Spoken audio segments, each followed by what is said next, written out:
దివిసీమలోని పుణ్యక్షేత్రాలలో ఎంతో ప్రాచీనమై చారిత్రక నేపథ్యం కలిగి ఉన్న ఆలయం ఇది. ఇక్కడ ఆలయానికి తూర్పున కృష్ణానది 2 పాయలుగా ఉండటం, ఒక పాయలో నీరు ఉత్తర దిక్కుకు ప్రవహించటం చూడొచ్చు. ఉత్తర దిక్కుకు నీరు ప్రవహించటం వలన ఈ ఆలయం దక్షిణ కాశీగా పిలువబడుతోంది.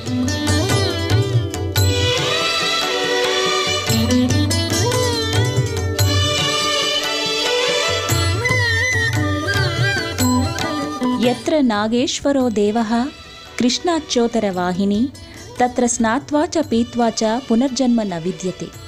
ఎక్కడ నాగేశ్వరుడు వెలిసి ఉండి కృష్ణానది ఉత్తర వాహినిగా ప్రవహిస్తుందో అక్కడ స్నానం చేసినా, ఆ నీరు త్రాగినా వారికి పునర్జన్మ ఉండదని స్కాంద పురాణం అంటోంది.